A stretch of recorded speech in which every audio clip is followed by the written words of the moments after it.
राधे राधे भक्तजनों। अब आप सुनेंगे एक राजा और वरुण देवता की कथा। अब से हजारों साल पहले अयोध्या में एक राजा राज करते थे। उनके पास बहुत धन धनाए और सुख के सब साधना था। उनकी रानी बड़ी सुंदर थी, पर उनके कोई संतान नहीं थी। इसलिए वो मन में हमेशा दुखी रहा करते थे। वो अपनी प्रजा का बहुत ध्यान रखते थे और दिन रात उसके कष्टों को दूर करने में लगे रहते थे। एक दिन वो दरबार में बैठा हुआ था तो किसी ने उनसे कहा, आप वरुण देवता की पूजा करें तो आपके संतान होगी। राजा ने वरुण देवता के मंदिर में जाना शुरू कर दिया। वहाँ के पुजारी ने उनसे कहा, वरुण देवता की कृपा से आपके संतान अवश्य होगी, पर देवता प्रसन्न तभी होंगे जब आप अपने पहले पुत्र की बलि उनको चढ़ाए। राजा को यह बात सुनकर अच्छी नहीं लगी, पर रानी की संतान का मुख देखने की इच्छा इतनी प्रबल थी कि उन्होंने पुजारी की बात मान ली और प्रतिदिन नियम पूर्वक मंदिर में जाकर वरुण देवता की पूजा करने लगी। पूजा करते करते जब 1 साल बीत गया तो रानी ने एक पुत्र को जन्म दिया। वो देखने में रानी की तरह ही सुंदर था। राजा ने उसका नाम रोहित रखा और बड़े लाड़ प्यार से उसका पालन करने लगा। उन्हें रोहित से इतना मोह हो गया था कि वो उसे एक पल भी अपनी आँखों से उलझन नहीं होने देते थे। वरुण देवता को उसकी बलि चढ़ाने की बात वो जानबूझकर बिल्कुल भूल गए थे।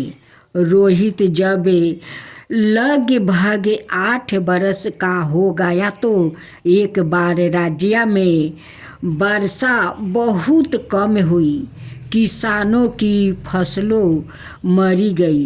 बाजारों में अनाज की कीमतें आकाश छूने लगी। गरीब लोग को अनाज मिलना कठिन हो गया। बहुत से लोग भूखे मरने लगे। तभी राजा के एक दरबारी ने राजा से कहा, राज्य में यह सुख वरुण देवता को बलि ना चढ़ाने के कारण पड़ा है। देवता नाराज हो गया है। यह अकाल तो अब पड़ते ही रहेगा। राजा यह सुनकर सोच में पड़ गया। उन्हें पुजारी से किए हुए वादे की याद थी। उन्हें अपनी प्रजा के कष्टों का ध्यान आया। लोग भूखे मरने लगे। इसलिए वो वरुण देवता को रोहित की बलि चढ़ाने के लिए तैयार हो गया। रोहित को जब यह बात मालूम हुई तो वो चुपचाप घर से भाग गया। यह अकेला भूखे प्यासे इधर उधर मारा मारा फिरता रहा। उसे खुद यह पता नहीं था कि वो कहाँ जा रहा है और क्या कर रहा है। राजा ने रोहित को ढूंढ कर लाने के लिए राज्य भर में दूत दौड़ाया। वो सबके मकानों में घुस घुस कर देखते कि कहीं वो उनमें तो छिपा नहीं बैठा है। आखिर एक दिन एक हट में एक दूत को रोहित दिखाई दिया। उसके साथ उसी की आहू का एक बच्चा और था। दूत ने रोहित का हाथ कसकर पकड़ लिया और राजा के पास ले जाने के लिए उसे खींचने लगा। रोहित उसे अपने को छुड़ाने की कोशिश करने लगा। उसके साथी ने दोनों हाथों से दूत को पीट दिया, पर इससे उसके ऊपर क्या असर होता। हाट के बहुत से लोग इकट्ठा हो गया। उनमें से एक ने दूत से पूछा, इतना गोरा छोटा प्यारा सा बच्चा है, इसे जबरदस्ती पकड़कर क्यों खींच रहे हो। दूत ने कहा, यह राजा का पुत्रा है, घर से भाग आया है। राजा इसकी बलि वरुण देवता को चढ़ाना चाहते हैं, नहीं तो एक के बाद एक अकाल राज्य में पड़ते रहेगा। उस आदमी ने कहा, तो मैं बताऊं, तुम इस दूसरे बच्चे को पकड़ कर ले जाओ।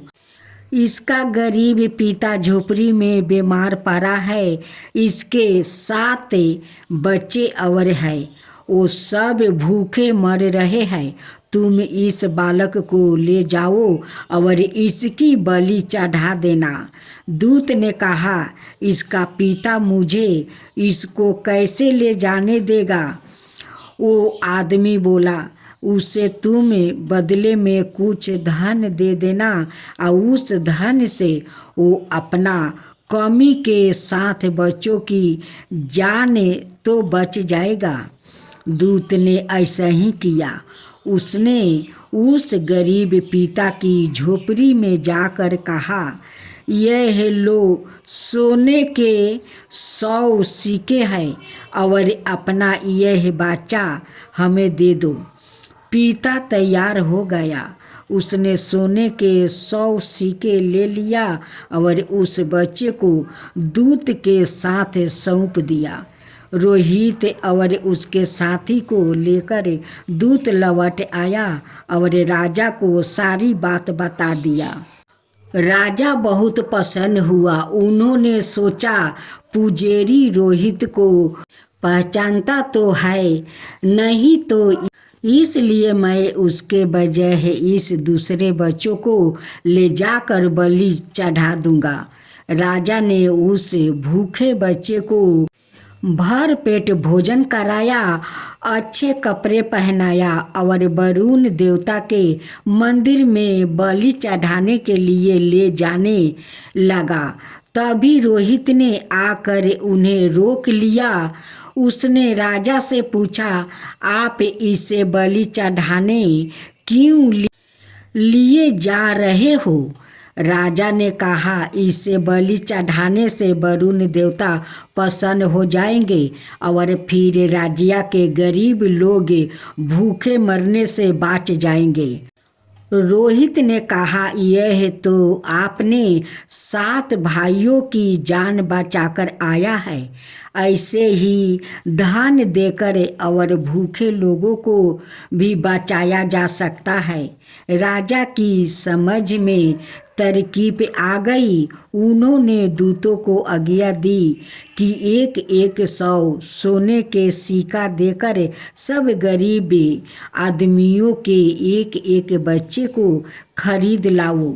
दूत राज भर में फैल गया और बच्चों को खरीदने लगे। गरीब आदमी सोने के सिक्के पाकर बहुत खुश हुआ। सब अपने परिवार के लिए खाने पीने की चीज़ें जुटाने लगे।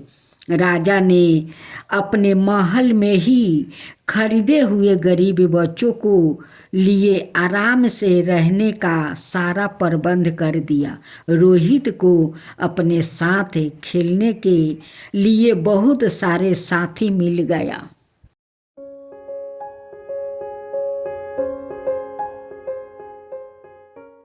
अब आप सुने प्रहलाद की कथा। बहुत पुराने समय की बात है।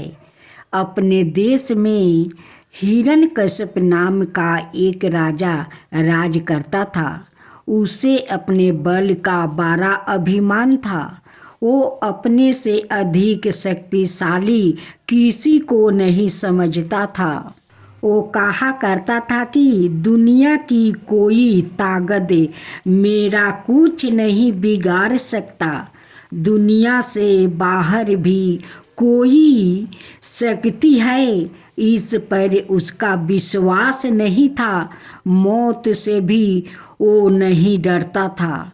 उसका कहना था, मुझे ना कोई घर के अंदर मार सकता है, ना घर के बाहर मार सकता है, ना धरती पर, ना आकाश में, ना दिन में, ना रात में। प्रजा में सब उससे डरते थे। उसकी इच्छा के विरोध कोई कुछ कह भी नहीं सकता था। हिरण्यकश्यप का एक पुत्र था, उसका नाम प्रहलाद था। जब प्रहलाद कुछ बड़ा हुआ तो उसने उसे पढ़ने के लिए गुरु के पास भेजा। प्रहलाद बड़ा होनहार और बुद्धिमान बालक था, इसलिए गुरु उसे बड़े प्यार से पढ़ाते थे। पढ़ते पढ़ते जब कुछ दिन बीत गया तो हिरण्यकश्यप ने सोचा, देखना चाहिए कि प्रहलाद की पढ़ाई कैसी चल रही है। उसने उस गुरु के साथ अपने पास बुलाया और प्रहलाद से पूछा, दुनिया में सबसे अधिक बलवान कौन है? उसे आशा थी कि वो कहेगा कि आप है, पर प्रहलाद ने उत्तर दिया, ईश्वर जो सबको बनाता है। हिरण्यकश्यप यह सुनते ही आग बबूला हो गया। उसने गुरु से कहा, इसे तुमने यही पढ़ाया है? गुरु बोले, मैंने तो इसे यह नहीं पढ़ाया है, यह तो सवाए अपनी बुद्धि से कह रहा है। हिरण्यकश्यप ने कहा, इसे ले जाओ और ठीक से शिक्षा दो। इसकी यह मूर्खता की बातें मुझे पसंद नहीं है। गुरु जी बेचारा प्रहलाद को लेकर चले आए और उसे सारी विद्या पढ़ाने लगे। वो उसे पढ़ाने में कई ईश्वर का नाम भी नहीं आने देते थे। इस प्रकार पढ़ते पढ़ते जब काफ़ी दिन बीत गया तो फिर हिरण्यकश्यप ने प्रहलाद को अपने पास बुलाया और उसे प्रश्न किया, दुनिया में सबसे बलवान कौन है? प्रहलाद ने फिर वही उत्तर दिया, ईश्वर। हिरण्यकश्यप के तन बदन में आग लग गई। उसने क्रोध में भर कर कहा, ईश्वर ईश्वर किसी चिड़िया का नाम है, तू मेरे बल को नहीं जानता।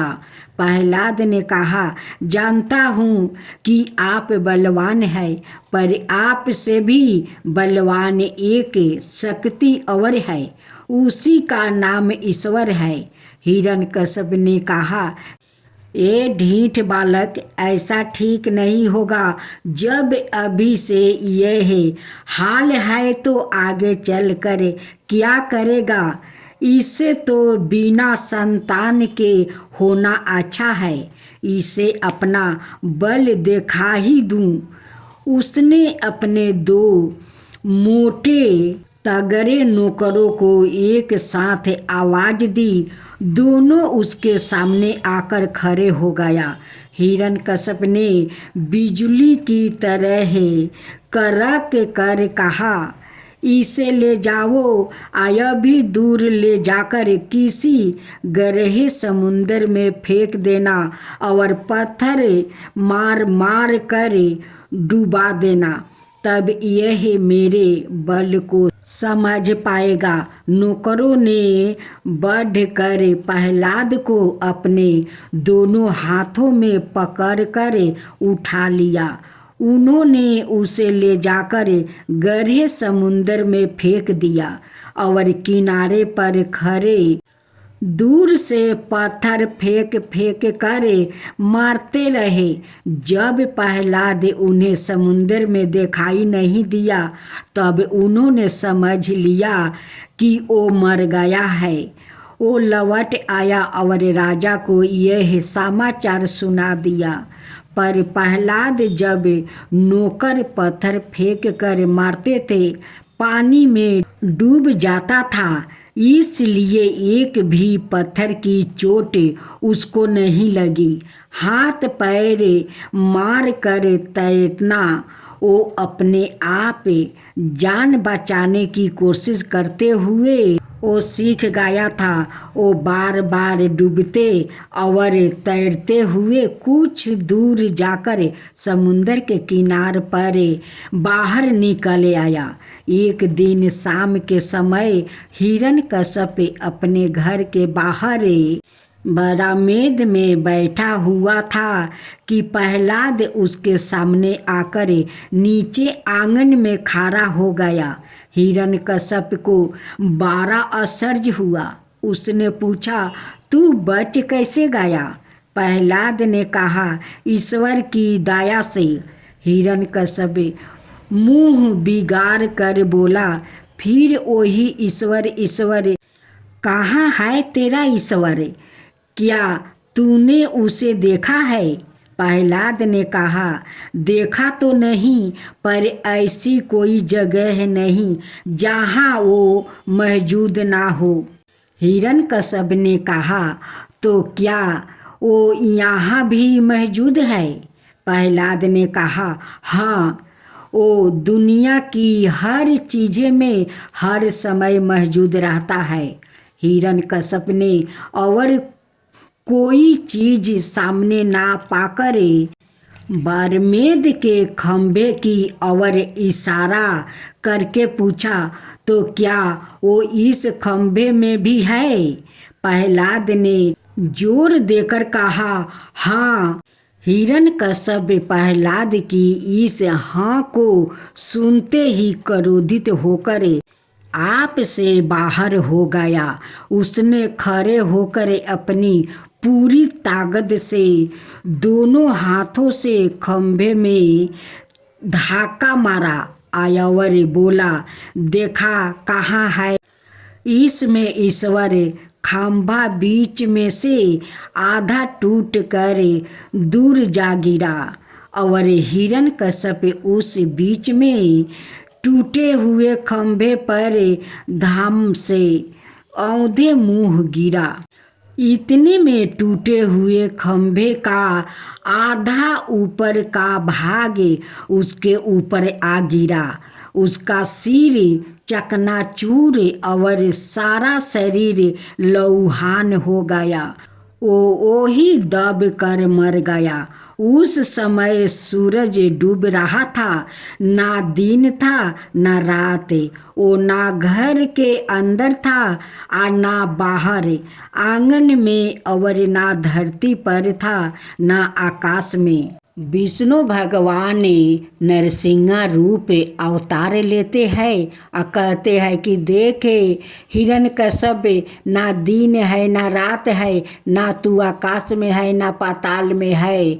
देख भरल अभी संझा है, नहीं रात हुआ है और नहीं दिन है। तू भरल संझा में नरसिंह भगवान अपना जांघे पर सोलाकर अपना नाखून से हिरण्यकश्यप को मार देते हैं। प्रहलाद हाथ जोड़कर उस नरसिंह भगवान को प्रणाम करते हैं। नरसिंह भगवान कहते हैं कि प्रहलाद, तुम मेरा सच्चा भक्त हो और सच्चा भक्त रहोगे।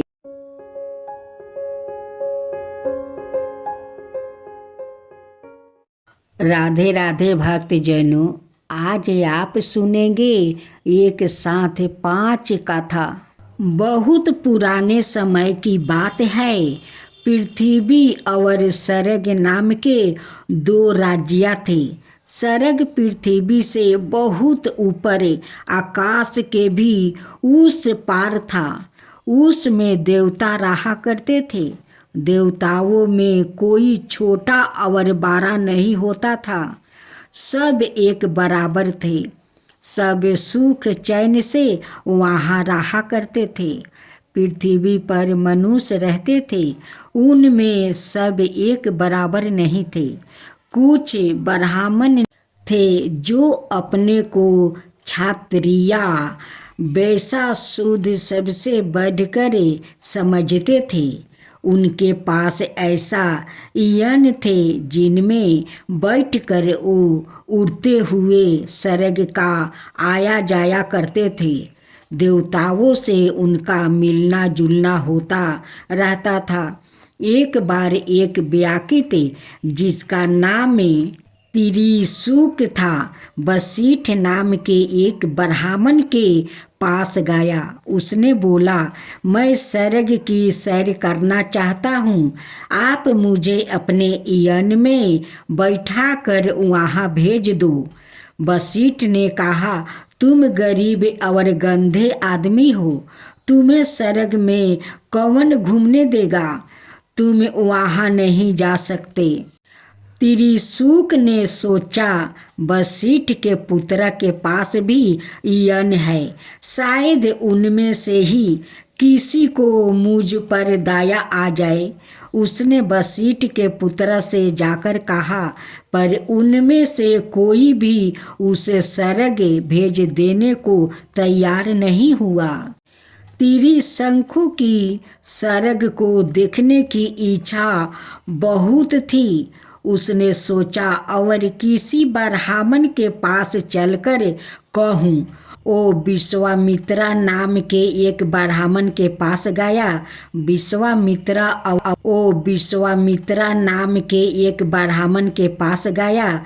विश्वामित्रा और वशिष्ठ में बैर था, इसलिए उसने त्रिशंकु से कहा, तुम गरीब और गंधे हो तो क्या हुआ, हो तो तुम भी हमारी तरह मनुष्य। मैं तुम्हें अपने यन में बैठाकर स्वर्ग की सैर करने के लिए भेज दूंगा। लेकिन विश्वामित्र को डर था कि उनके ऐसे करने से कहीं दूसरे ब्राह्मण नाराज ना हो जाए, इसलिए उन्होंने ब्राह्मणों को अपने घर पर भोजन के लिए आमंत्रित किया। वशिष्ठ को भी उसमें बुलाया, पर वो आया नहीं। विश्वामित्र ने सब ब्राह्मणों को बड़े प्रेम से भोजन कराया। चलते समय ब्राह्मणों ने विश्वामित्र की बड़ी प्रशंसा की। जब सब चल गए तो विश्वामित्र ने त्रिशंकु को अपने यन में बैठाकर स्वर्ग की सैर करने के लिए भेज दिया। स्वर्ग के देवताओं को जब यह पता चला कि पृथ्वी से एक मनुष्य यन में बैठकर उड़ता हुआ स्वर्ग की ओर बढ़ता चला आ रहा है, तो इंद्र देवता ने आगे बढ़कर त्रिशंकु के यन में टक्कर मार दिया और उसे नीचे ढकेल दिया। त्रिशंकु पृथ्वी की ओर गिरने लगा। विश्वामित्र को देवताओं की यह बात बहुत बुरी लगी। उन्होंने यह निश्चय कर लिया कि त्रिशंकु को स्वर्ग में भेजकर ही रहेंगे। वो बार बार त्रिशंकु को यन में बैठाकर ऊपर स्वर्ग की ओर भेजते थे और हर बार देवता उसे धक्का देकर नीचे ढकेल देता था। इस प्रकार त्रिशंकु को ऊपर भेजने और उसके लौट कर नीचे पृथ्वी पर आने का सिलसिला बहुत दिनों तक जारी रहा। स्वर्ग पृथ्वी से बहुत दूर था, इसलिए एक बार के ही आने जाने में कई दिन लग जाते थे। अंत में विश्वामित्र को एक उपाय सूझा। उन्होंने ऐसा ही किया। उन्होंने 100 यानों एक 12 सा बेड़ा बनाकर आकाश के पार ले जाकर खड़ा कर दिया। तीरी शंखु का यन जैसे ही उड़ता हुआ सरग के पास तक जाता, इंद्र देवता उसे धक्का मारकर नीचे गिरा देते थे। तब त्रिशंकु यानों के उस बेड़े पर ही रुक जाता था और वहीं से उड़ना भर कर यान को फिर सरग की ओर ले जाता था। विश्वामित्र के पुत्र धीरे धीरे बड़े को और उड़ाते रहते। इस प्रकार उनका बेड़ा सरग के बहुत पास तक पहुंच गया। इसे त्रिशंकु को अपना यन बार बार उड़ा कर सरग की ओर ले जाने में आसानी हो गई। कोशिश करते करते एक दिन त्रिशंकु ने अपना यन बेड़े पर से इतनी तेज से उड़ाया कि वो सिर्फ से ऊपर निकल गया। धक्का मारने के लिए तैयार इंद्र देवता उसे देखते ही रह गया। त्रिशंकु सरग में पहुंच गया। त्रिशंकु ने सरग में खूब सैर की। उसे वहाँ बहुत अच्छा लगा। विश्वामित्र के 100 पुत्र अपने अपने यन लेकर वहाँ से नीचे पृथ्वी पर लौट आया और त्रिशंकु के नीचे लौट कर आने की प्रतीक्षा करने लगा। अब सुने धर्मराज की कथा। परमलोक में यम नाम के एक राजा राज करते थे। उन्हें धर्मराज भी कहते थे। वो हमेशा काले कपड़े पहनते और काले भैंस की सवारी किया करते थे। उनके बहुत से दूत थे जिनकी सहायता से वो शमशान का सारा प्रबंध किया करते थे। प्रजा बहुत खुशी थी। ना किसी को कभी भूख सताती थी और ना प्यास। इसलिए इस लोक में पृथ्वी पर रहने वाले मनुष्य अपनी आहु के दिन पूरे करके हंसी खुशी परलोक में रहने के लिए चले जाया करते थे। फिर भी बहुत से मनुष्य ऐसे थे जो परलोक जाने की इच्छा नहीं करते थे। यम ने एक बार अपने दूतों को आज्ञा दी कि पृथ्वी पर रहने वाले मनुष्य की आहु का हिसाब रखा जाए और जो मनुष्य अपनी आहु के दिन पूरे कर लेने के बाद भी परलोक में ना आना चाहे उसे पकड़ कर यहाँ लाया जाए। यमदूत पृथ्वी पर आकर घूमने लगा और मनुष्यों को पकड़ पकड़ कर ले जाने लगे। एक बार यमदूत आया और 13-14 बरस के एक लड़के को पकड़ कर ले जाने लगा। लड़का जाना नहीं चाहता था। उसने अपने दोनों हाथों से कस कर एक खंभा को पकड़ लिया और यमदूतों से कह दिया, मैं परलोक नहीं जाऊंगा। दूत लौट गया और जाकर यम को सारी बात बता दिया। यह सुनते ही वो क्रोध में भर कर लाल पीले हो गया। वो उसी समय काले कपड़े पहने और काले भैंस पर सवार होकर उस लड़के के घर आ गया और लड़के की बाह पकड़ कर खींचने लगा। खींचा तानी में खंभा उखड़ गया। वो खंभा कुछ दूर जाकर गिरा। शोर सुनकर बहुत से लोग वहाँ इकट्ठा हो गया। उनमें कैलाश पर्वत पर रहने वाले शिव भी थे। शिव ने यम से कहा, इस छोटे से लड़के को पकड़कर खींचते हुए तुम्हें शर्म नहीं आती है? छोड़ दो इसे और पृथ्वी पर फिर कभी मत आना।